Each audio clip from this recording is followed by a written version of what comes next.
I think you'll get a little prompt to consent to recording. Yep, perfect. All right, cool. Well, Brett, thank you for hopping on and talking with me today. I got connected with Brett because we are in the Talk About Doubts Discord channel, and he shared a little bit about his story on there. And I was really inspired by it, and I wanted to come in and give him a chance to share it so that other people could be affected in the same way. So, Brett, you want to just give us a little snapshot into like what your life looks like right now? Like what do you do? What are you up to? Yeah, totally. So I'm currently living up in northern Canada. I work as a corporate paralegal at a medium-sized law firm in my city, and I have an awesome wife. We're going to be married for 8 years this fall, and two little kids. Um, and I spend a lot of money on books lately, so it's been pretty fun. It's been really good. So a lot of my time is spent um, between work and then my family and reading and other hobbies. I do freelance writing and stuff on the side too, so it's kind of all over the place. But it's been really good. I got into Talk About Doubts because I think I saw some other people like Trey, David Paulman, some other guys, even Jonathan sharing their pages, and so I was like, "This is cool." I have some questions that I've been thinking about for a while. It'd be nice just to like air it out, and see what other Mm, people think. And it was a good community, so then I hopped on the Discord and kind of here I am. Um, yeah, I guess in terms of like interests, mm, probably say like big one is just like philosophy, simpliciter. So like right now I'm learning about history of philosophy. That's been really good. And then obviously philosophy, religion is really important. Um, but kind of right now, I guess my thinking has been how do I get the most amount of information to increase my background knowledge so I can actually mm, engage well, generally speaking. Because I mm, find that there's always like obviously everything's connected, all these little interwebs between logic and ethics and metaphysics and how they relate to each other and so on and so forth and how those affect theology. And so I find, at least right now, that trying to absorb as much as I can and like how do I actually study philosophy well, and asking other mm. philosophers I know of about that, or other academics I know. That seems to be a good general approach, is like you can either study history of philosophy and then kind of dive in more, or you can study how to actually approach philosophy from other avenues. And so that has been really enjoyable. So that's kind of like the focus of Mm. my time, I guess, right now, between those things Cool, and fiction. I try to keep fiction reading on the go as well. That's important. cool. What's your fiction book that you're reading right now? Just out of curiosity.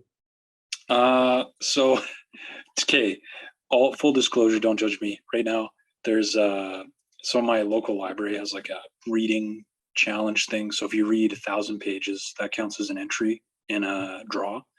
Cool. And I'm trying to like up my page numbers, so I'm not gonna crack open War and Peace during the summer months. So I found this like cheap book at the library. It's like one of Stephen King's new ones called Elevation.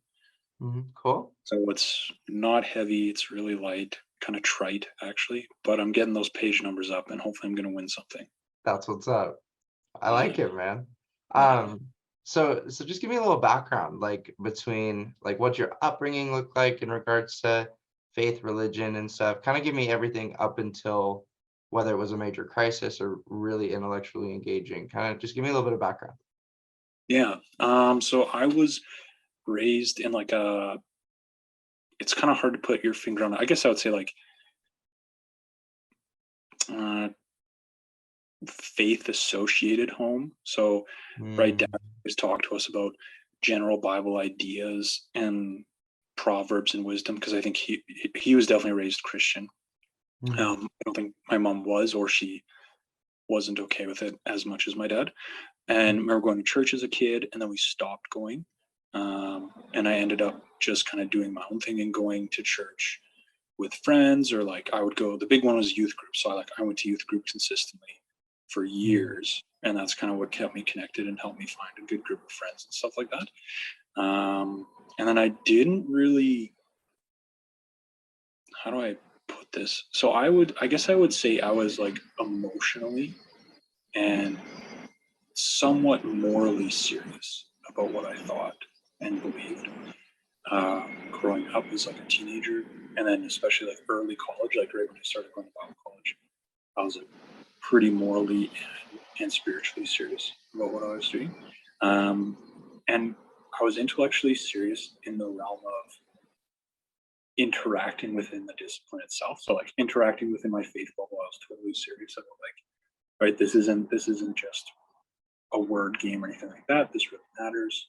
Thinking about these Mm, things, and I didn't really have like all the theological background like somebody who is a pastor's kid would have. So like terms like charismatic or Calvinist or Arminianist didn't really have any connotation for me. So just trying mhm, to like understand that. So I took it seriously intellectually within the sphere of its own understanding, but I didn't really see how it related to other ideas. So then I kind of like, I think it was probably my second year in my degree, I just started like just kind of wondering or getting introduced to other ideas. And as kind of stupid as this sounds, I started to like realize like, whoa, people think something different than I do. mm, And like, how does that make sense? Like, this is something that I found that like has felt really compelling. It seems really compelling. It's changed my life. It's changed other people's lives. And like, the college is quite conservative. It's really great. It was really intellectually demanding, but it was also conservative. So right out here, things like you can't have a good marriage if you're not a Christian, and even terms like uh, where sometimes you get the feeling like, oh, someone would be surprised if an atheist was kind and stuff like that. So you kind of get these caricatures in your mind about what people outside of your bubble are like. And then I just started stumbling across like I'm not even sure where exactly. Probably just like honestly, probably Google or something. Like you're scrolling something and you get interested in an argument or something like that, and then you kind of realize like, whoa, people think really different things than I do, and mhm, they're not half as what they're like as people in my circle think they're like. So I kind of started really wondering and thinking this is still while I was finishing my degree for like a few years of just like, why do I even think this like Christianity should be the case at all? And then I kind of went all the way down. So like, why think this isn't just all fake? That this isn't some sort of Truman show? Everything's just in a vat. Kind of going mm, forward, and then kind of climbing a little bit more and trying to understand. Okay, like the basics of metaphysics, the basics of ethics, philosophy in general, and then theology a little bit, and kind mm, of just coming out now. This is probably like I don't know, 8 years, 9 years, something like that, past that initial point where I'm kind of just engaging in intellectual growth. Um, and I think the biggest thing uh, is just dealing with again that relation with people outside that sphere and what that looks like and ideas outside the sphere and be like, yeah, there are people that feel that could I obviously don't have their experience or their point of view, but they probably feel just as compelled and interested in and committed to what they think is I do for very similar reasons. So that's been really interesting. And that's kind of been the jumping point off for me, if that makes sense. mm. Totally. One thing I'm curious about in your story is when you started to really make this deep dive in the learning and really diving into the world of conflicting ideas, how did you figure out where to start? Like you talked about diving into the foundations of metaphysics and stuff like that. Was it like a personal relationship with someone that had gone a little further? Was it Googling? Like, how'd you figure out a direction to go in? Um, yeah, I think a lot of it was probably um, in some ways Googling. So like I'd be like talking with someone and it's like kind of like you're peeling back these layers, right? It's like you kind of go from like I've never asked these questions before, and it's very like new and like kind of dangerous to like ask questions like, why do we think anything's real, or stuff like that. You kind of start peeling back the layers.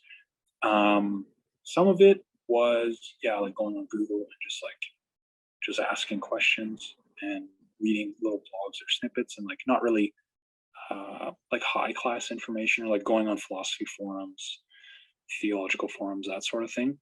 Mm. But again, that's not like great resources. Some of it Mm. was like I had took a class in Christian apologetics when I was finishing up my degree.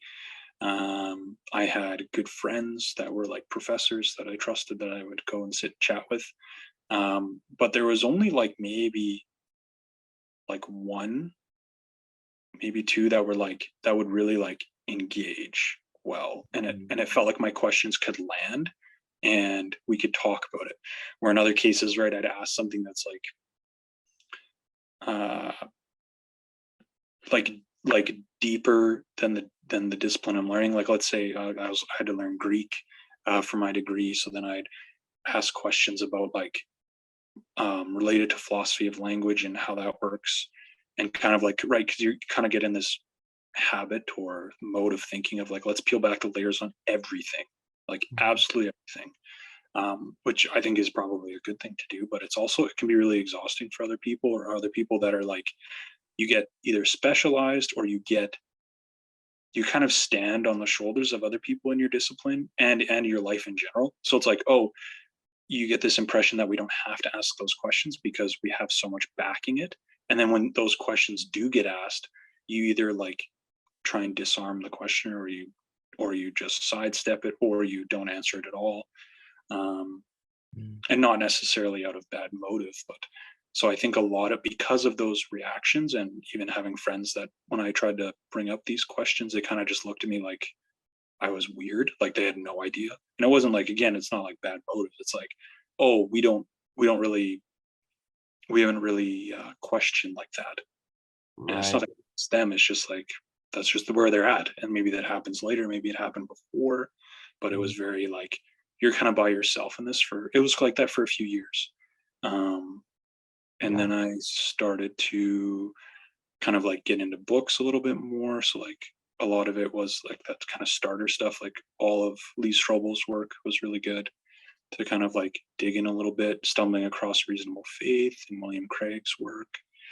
Um, so it was very like apologetics focused Mhm. specifically.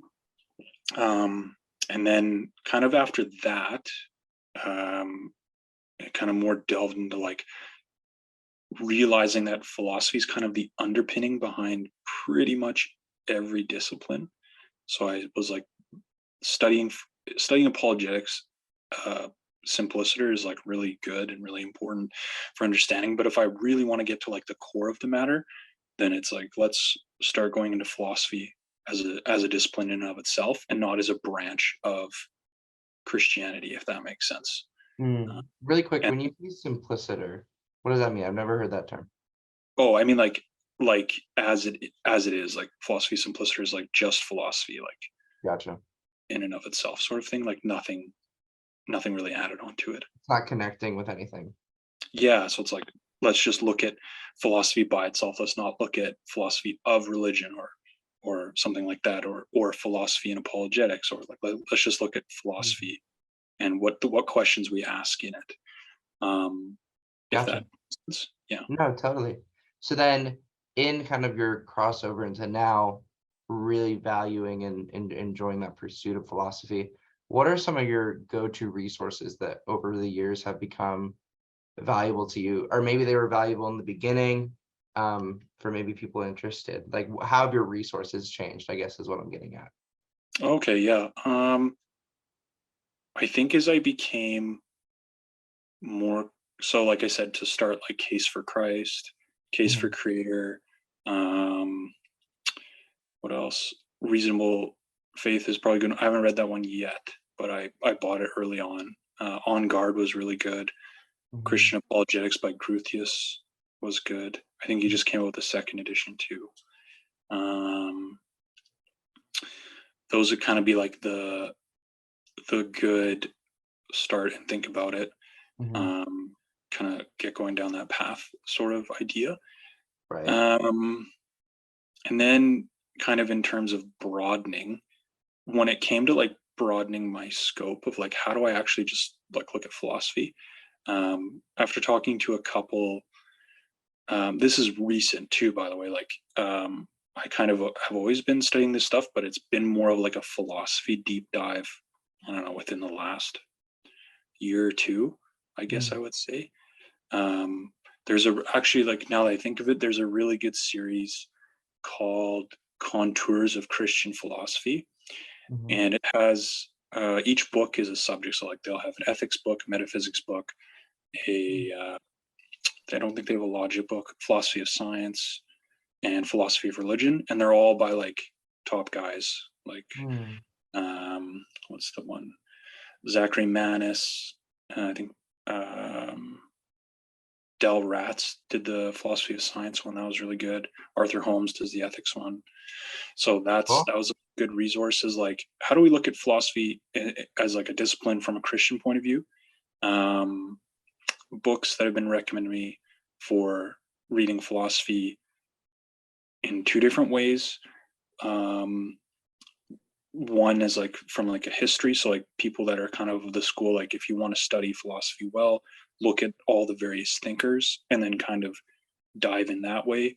Um, there's a book that I just bought on recommendation called From Socrates to Sartre and Beyond by Stumpf. Mhm, So that was recommended to me. Same with Elliot Sober's Core Questions in Philosophy. That's like another textbook that kind of covers what kind of questions we ask in philosophy and why. I haven't read those yet, disclosure, but they were recommended to me by philosophers. cool. Um, yeah, so I'd say like those have been the big ones. Obviously, like everybody talks about Swinburne. Mm, Um, so I just bought his trilogy. That's a lot of money. mm, So it was like a big commitment to do that, and so I haven't gotten around to it yet because I'm trying to like work my way up to it.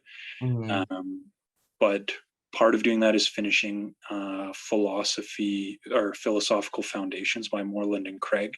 That is mm, probably like one of the better books for sure because mm, it covers so much, um, and it kind of really opens your eyes to like how do we start to think about these things, because they cover everything. So like in my experience, it's been really important to cover like all the disciplines. So like if you're going to study philosophy, make sure to study like logic and metaphysics and ethics and philosophy of mm, religion and philosophy of mind, and philosophical foundations covers all of those.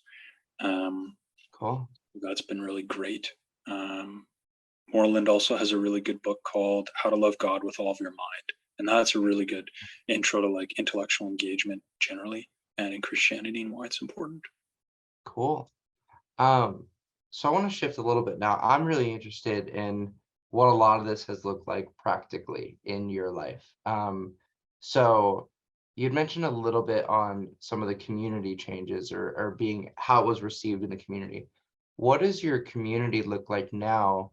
Um, I'm interested in both like the fellowship, like it like being in a Christian community, encouraging you onwards and stuff, but especially finding that Christian community. Is it something or the intellectual side? Is it something you've been able to find locally or is it still predominantly online? No, I do. I'm lucky to have good local connections. Like I have some good friends that I became good friends with after I graduated that were in the same Mm, college as me and kind of went through similar things, but just with different issues. mm, So a really good friend of mine really struggled like divine hiddenness, and so he kind of like naturally got involved with apologetics and stuff. And he's a social teacher, so his bent might be more like politics and that sort of thing, but right. and theology. Whereas like where I'm coming at it might be a little different, but we still have really good conversations. Mhm, Um, I have a really good friend as well who again isn't like necessarily big into like philosophy in and of itself, but he's like a super smart guy and is really good to just bounce ideas off of. And I think the biggest thing is that uh, regardless of whether or not they've engaged with the similar question, they always listen, and they always are like, cool, yeah, let's chat about it. Like it's always like on the table. Mm, It's never, nothing's ever off the table. And I think that's really important. And mm, obviously in fellowship, generally speaking, but specifically yeah, when it comes to intellectual stuff. Like if someone's like, oh, it seems stupid that to think that Jesus never lusted after a woman, like don't push that question off the table. Like leave it on the table. Because if you push it off the table, like it's just gonna make it worse. right. I think you make a really good point there that I've never thought about it in that lens, but it's like, yeah, the biggest change that we need to see in kind of an anti-intellectual church isn't that they understand everything, but it's that they're open to talking about everything. It's like Mhm. Yeah. that's even when I think about like my own story of crisis of belief and things like that. It's like the part that killed me wasn't when I would bring up a question to someone and they just go, "Oh, I don't know, like let's look into that." Like, no, that's a really positive thing. But when someone goes, "Oh, I don't know, and you shouldn't be pursuing this," even if they don't say it explicitly like that, that's Yeah. the part where it really kills both that relationship, but it also, I think, really affects the person asking the question because they get sent the message that like, "Hey, if you're a Christian, like you can't be asking questions like this," you know? Mhm. Yeah. Yeah. Totally. Yeah. And that sucks big time. Yeah, totally. Um, yeah, it's I that's what I've been really thankful for with Talk About Doubts is, and maybe you had a similar experience where it's just like, wow, here's all these people that see it too, you know? It's like it's Mhm. such a big issue, but it's like when you finally find that community and you find people that see it too, it's like, okay, cool. Like I'm not the only one that sees the elephant in the room, you know? Yeah, exactly. Yeah. So I'm curious also, I mentioned this before we started recording, but being a learner in the middle of like a busy 21st century American life. You're married with kids. Mm. I am soon to be married and hopefully kids in the future, at least 12. Sorry, Casey. Um, but yeah, so I'm really curious on kind of, I'm sure learning looks a lot different now than it did your second year of school. So I'm curious kind of practically, what's your kind of, do you have like a schedule? Do you have certain habits that are really helpful? Kind of what does learning look like for you at this time in your life? Um, I think it depends. Like it you can so I can be kind of, and my wife will probably test this too. I can be really obsessive with stuff, like to a fault, like Mhm. um where it's like it doesn't become healthy anymore. And there are good times when that's like a good thing to have, bad times, obviously, when it pulls you from your family and stuff. So I'm also kind of like, I can fluctuate a lot where it's like, whoa, you're going so hard on this stuff. You're reading so many books. I'll never read as many books as David Pullman. I'll just say that out loud. But it so it does fluctuate quite a bit. And I think some of that is like it's okay. Like, I might have a really good month where I read like, I don't know, like three books in a month or something. And Mm, like it's great. And then you realize you forget most of it later until you like start talking about it more, writing about it more. mm, So kind of right now, um, so I started reading and like purchasing books a lot more in the last like 6 months than I have in a while. Some of mhm, that is because my friends for Lent gave up doing like screen time and stuff like that. And so I mm, like partially joined in by just deciding to read a lot more. And I started reading a lot more. So cool. like just cut certain things out of my life. And you kind of have to make that decision that it's like, okay, I'm like gonna not play on my PS5, or I'm not gonna play on my PC, and it's okay. Like it happened kind of naturally, so it's a little bit different. But other things kind of gave way in an organic manner because I wanted Mhm. to read so much. But it took a lot of time to like, oh, okay, I'm gonna sit and read, but that's not as stimulating as watching YouTube or like doing other Right. things on my phone, or just like YouTube can be a great thing. Don't get me wrong, but like if you're watching shorts on YouTube, it's like, that's probably not like the best thing. Mm. So sitting down with a book can be Call hard me at times. out, Brett. Call me out. Yeah. No, you're totally right. It's like if you compare, I think especially like I see that a lot. And right now, me trying to form these habits to become a better reader and a better learner, it's like, yeah, that just like psychologically, it's so much easier to sit and it's like 10-second hit, 10-second hit, 10-second hit on the shorts and keep me wired and stuff like that, instead of needing to sit and engage with a topic for 45 minutes, an hour, hour and a half straight. And it's just, it's such a different experience than I think what a lot of other, like when you look at kind of Christendom throughout history, it's like, yeah, they had way less options for what they were doing, you know. It's like Yeah. reading was the thing, reading was the shorts, you know. But now it's, we've gone, I don't want to say past, but in terms of stimulation, we found these kind of hyper stimulating things to where now reading can be more of a discipline than I think it was for some past generations, you know. Yeah, totally. It's definitely taken a bit of work, but like once I got into it and I just made it something I did, it was like pretty fulfilling and pretty awesome.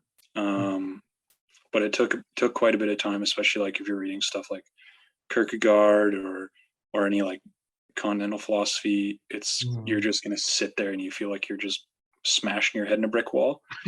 And then that's okay. And then Right. you find like little things in it that are really powerful. Then you kind of like use those as motivation, I guess. I realize I'm kind of like, this all sounds kind of fluffy so far. So if I were to give like a good like really like good breakdown, I'd say like I probably stopped playing video games. Like I can't say how much I was playing. I can't really know now. It's been a while. Let's say it was like 10 to 15 hours a week. So I probably replaced that with just like reading over the period of the last like 4 months or something like that. But it Cool. also like stuff happens and your hobbies change a little bit. So I think it's also important to not be like, I'm gonna read like crazy all the time. Because like a lot of the encouragement and the reason why this grew out is because people around me were reading more for Lent, and then it kind of just kept going for me. And I also see people on Facebook that are like, hey, I just got this book, I'm reading this book, what are you guys reading? And you kind of like get involved David in Paulman again, exactly. comment. Or I just started adding, I pretty much added as many philosophers as I could think of on Facebook. And then these guys come up my feed all the time with book recommendations. It's like, oh, cool, new book, put it on my wish list. New book, put it on my wish list. Or like, oh, this looks like a good paper. Cool. That's super fascinating. Like leveraging that. I definitely want to take that advice for sure. Yeah, I think that's like, sorry, go ahead. No, you go. Totally. So that's like one of the most helpful things. Like I have like I've reached out to two different philosophers and just been like, hey, how, like a few actually, I guess like three, and been like, hey, well, I'm looking to do this, what would you do? And they give me their recommendations on how to approach it, how to read, and then I go with it. And that's been really helpful. And then on like a more practical level, like also don't be afraid to like just kind of jump in a little bit. Like I had a good friend of mine who was my professor in college who got his PhD in Old Testament studies, specifically around like Noah's flood. So that's like, I just have no interest in that stuff right now. But like him and I have like awesome conversations. That guy's a crazy academic. Like when I told him, oh yeah, like I'm trying to read, 1,000 books a month or 1,000 pages a month for this library thing. He's like, Brett, not to like brag or anything, but like when I was in my prime, I could probably do that in a week. And I'm like, you're unreal, dude. And that guy has like, I think he has like 3 or 4 kids and a wife, like a family. And yeah, He's doing 1,000 pages a week with a wife and kids. Yeah, and a job. So I'm like, you're crazy. So you kind of like get in touch with people like that, And then you kind of, right, you surround yourself with people like that and you just start doing it. It's like him and I will get off the phone and I'll get so pumped up about being a better intellectual that I Mm, just go do it. Or like he's helped me with like academic writing. So I've managed to get a publication under my belt, like a book review in an academic journal that's forthcoming mhm, uh, on one of Paul Copan's books that came out recently. And I have another one coming out, or another one that we're going to be submitting this fall for Travis Dickinson's new book on logic and the way of Jesus. That's a good book. That's a really good starter on logic. mm, Um, and I just got another one that I ordered that I'm gonna be working through. So that's like a really good way. Like you'd be surprised at what you can do if you just ask the right questions of people in your circle. mm, Like their book, I find book reviews are like phenomenal for making me sit down and like take crazy notes. And then you write like 800 to 1200 words about the text. So you have to know what you're talking about, um, especially if it's going to get published. And then you like dig hard into a book. Like Dickinson's book, I think between reading it, taking notes and typing and whatever and editing, I probably spent like 40 hours, which is way too much time. But now it's like, now there are like multiple things in that book that like are cemented in my brain because of the time mm, you do it too. So like if you can, it's easy to say like, oh, just treat the next book you're reading like you're doing a book review. But like if you're not actually doing it, like if you're not actually trying to get something published, or even like maybe mm, doing a guest post on somebody's blog, like maybe you want to do a post about a book for capturing Christianity or something like that. mm, If you kind of give yourself those opportunities that are like way out of your league, like that stuff was way out of my league. Like I said it as like kind of a joke, like it's like a bucket list. And then you kind of like work up to meet the bar and you get some help from people. They're in your social circle and you'd be surprised at like kind of what happens if you're just willing to be like, yeah, let's do it and kind of engage with it a little more. Um, mm, yeah, totally. because like people take note when like you're trying and you're committing like anything in life like you do, right? I would, obviously it's a lot different, but it's kind of similar as like you're having a career. Like people are going to take note if you're kind of busting your back in the office. um Mm, Same thing, like um people that are actively academically engaged, even if they're just crazy readers, right? I've sometimes seen people like comment like, hey, I see you're reading book XYZ. If you're interested, you could co-publish a paper with me. And then the person has no, like the person they're commenting about has no degree. Like they don't have a master's degree as far as I know, or a PhD or anything like that. So it's like, you'd be surprised at kind of what you can do. So I think that would be a good practical step that's worked for me, is like, mm, uh, kind of finding ways to work with the information you have a little bit more, whether that's blogging, like if I read something interesting, blog about it, or if I have opportunities to write on a more professional level, do that, or just read a heck of a, totally. yeah, I there's a, like that kind of like upward calling you're talking about in progression. That was something that hit me a lot with my semester starting last week. I went through like 3 classes in that first day where not that it didn't seem like it at the time, but the professors are kind of really babying you, really holding your hand, really not expecting a lot of you. And then I hit my 4th class, and the guy was very much like, hey, like it's your education, like you put into it what you want out of it and stuff like that. But it was like he had his demeanor was much more like, hey, like I know you can do great, so I expect you to do great. mhm, um and like that energizes me, and I would probably think the majority of people way more than being babied. It's like if someone yeah, sets a low bar, it's like you're not going to really be invested. But if someone says like, hey, there's potential for greatness here, I think that really gets people excited. So it's apart from any of like the opportunities that it'll open up for you. I think just for you as an individual, or for anyone as an individual, being expected a lot of is a really, really good thing that I think we're losing track of. So it's interesting you said that. One thing I'm curious about too is, so then for you as a Christian making this transition into, or I guess over the years getting more intellectually engaged, striving to be a better intellectual.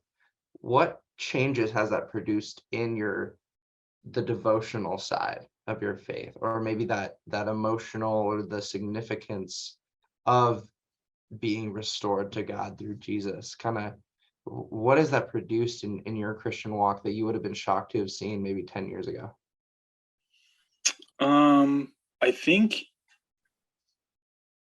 like there's gonna be positive and negative sides for sure. Because like starting with like negative things would be right. You're kind of uh, you can kind of turn something that's like really powerful and compelling into just like an intellectual game, and Mhm. it kind of loses a lot of its moral force when you do that. When it's Mm, like it's always going to be a little bit different if it's like, was Jesus a real person, right? So it's like you can kind of have intellectual historical games back and forth, but like looking at his life, looking at his teachings, you're gonna like kind of it's a bit more intimate with the mhm, person we're worshiping, so that's going to be different. Whereas like if you're just like thinking about philosophy and like, are we real? Is there a God? Is God real? What's he like?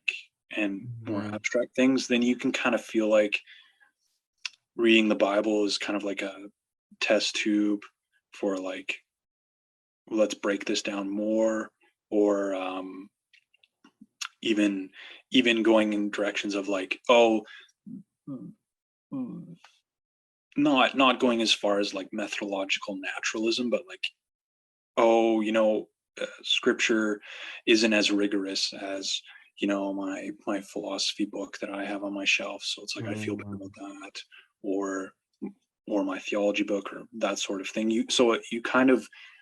You can kind of get this lens of like becoming too intellectually one-sided to the point where right. it's like you're obviously depending on your what you're like, you're probably not like a robot. You're not a Spock, so don't act like it, sort of thing. Um, but on the positive side, you also can have like you also engage a lot deeper. So then you also Mm, um, are willing to like ask those questions. So then when the fruits of that labor come forth, it's going to be a lot better because like right if you have a question about something and you're like, oh, it doesn't really matter, whatever, I can brush it off or I can find like a pat answer.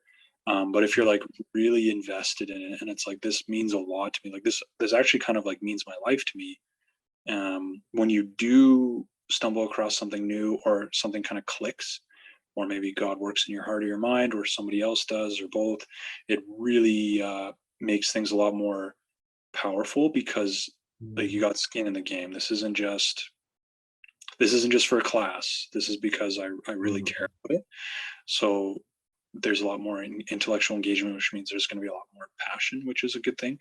mm, Um, and it also, um, I guess, in terms of like, if you view like helping other people or pastoring as a spiritual discipline or devotional discipline too, can also open doors for having conversations like this or having conversations like this with other people in your church, or even like if you do itinerant preaching or anything like that, you can kind of incorporate more like it's okay to ask these hard questions into your preaching, and that can really open a lot of doors for other people too. um, and you'd be really surprised at the kind of people that are into this stuff too. Like you'd never like I remember preaching at this church. Like I live in northern Canada, so it's like pretty it's not as population dense as like a big city or like central Canada or western or eastern Canada, like Ontario and stuff. So then I went even a little bit further north to do some preaching at this church, and it's all just like farmers and tradesmen and people that are kind of like um, very separate, like small towns. You're not going to have like big groups of people. And I mentioned to one of the elders after the service, talking about guys like William Lane Craig and stuff. And he's like, "Oh yeah, like Reasonable Faith. Yeah, I like that stuff too." And you don't really expect it from like smaller right. groups of people or like rural communities, but like you'd be shocked at like people that are like, "Oh yeah, totally." So it's like kind of Mm, opens doors that way to minister to other people or connect with other people too. mm. I like that. It's thinking about this stuff is going beyond ourselves and as a way of helping and loving people. I think I've never thought about it that way until you said it like that, but that's definitely something I need to chew on for sure. Mm. And then I think the last question I have for you, and this is one of the really practical ones, but it's something I've been thinking a lot with kind of making this transition of getting more intellectually engaged and trying to be more intellectually virtuous. Um, what what have you wanted that to look like in your family? Like how do you try and cultivate intellectual virtue in your family with your wife, with your kids and things like that? Mhm. Um, I think a big one is like, um, right, just like talking about it, generally speaking, like it's okay to like just ask those questions. Right. It's also okay to like not try and like impose your form of thinking on people within your family that are very different than you are too. So like you, where like I've gone the other way where it's like, why is nobody thinking about philosophy? You guys are all dumb. Like I can't believe you guys aren't thinking about this stuff. And it's very like hard headed, and it's like that's not gonna, people aren't gonna be responsive to that sort of thing. A lot of people want more practical thinking, which is good too. So I think when it comes to family relationships, just being open to the fact that like your spouse or your partner might not be interested in understanding A or B theory of time, like that might Mm, not matter to them at all. Especially like if you're a mom or a stay-at-home dad or something, like you kind of feel like you have bigger things to do right now. You got to raise kids, or you got to mm, whatever. So it's also like being okay with that, and then also being open to like when those questions come up, like there's still philosophical things that you can always approach with other people. Like it could be as simple as like, well, how do we want to say things around people with our kids, or like how do we want to reflect, what do we want our marriage to look like with other people? Like those can turn into philosophical or intellectually stimulating conversations without being arcane. And I think that's important to recognize that the way it looks is going to be different, and that's okay. Like intellectual engagement isn't, doesn't mean everybody's got to be Thomas Aquinas, and mm, that's fine. Um, Secondly, with kids, I think, and this is just my personal take on it, and obviously all the things that I'm suggesting, I don't do perfectly, so please don't think I do. Just being, trying to be open and not, uh, in some senses, trying to like stifle creativity by being too, um, what's the word? By being too like fixed or not respectful. That's not the wrong. That's not the right word. But like, if you're trying to be like, oh, what's the word? How do I, kind of like, okay, I guess like proper. So like, right, if you have the kids that mm, are like going to the church and they draw over the walls and their parents don't care. It's like, okay, they're letting them be creative, but like they're not doing something about the fact that they're doing something wrong. Where on the other end, you have people where it's like you go somewhere with your mhm, kids and your kids aren't allowed to talk, or they have to be quiet all the time. They can't ask too many questions because it's impolite, or, and it kind of goes both ways. So then what I've tried to do, and I think what both Kaylee and I've tried to do a bit, is get kind of somewhere in the middle where it's like you can, it's okay to like ask why a bunch of times, or it's okay to do something silly and like be creative, even if it does something that might be improper but not wrong. mm, So then you kind of like, there's a bit of flexibility there, and just engaging with kids where they're at too. Like I find, at least for me, like with Lillian, she's getting to that age where she'll just ask like what this is, or what's that, or why this, or why that. And cool. like you can kind of go wherever you want with that as a parent. Like Lillian asked, like, "Oh, what's that? What's that? Oh, that's the moon. Oh, what's the moon? Like, what is a moon?" Mhm, And at one point, you can go, "Oh, it's just a big, it's a thing of rock, right?" That's one way of looking at it. Or it's like, "Oh, wow, she's asking what the nature of a moon is." Like, maybe my kid mm, has this intuitive sense that things have essences, or like you can kind of go. There's so many different ways you can work with it, because kids are really, um, I guess, philosophical. Like they just want to ask questions, right? And you got to run with that. Cool. That's so exciting. That's so fun. Yeah, it's fun. Yeah.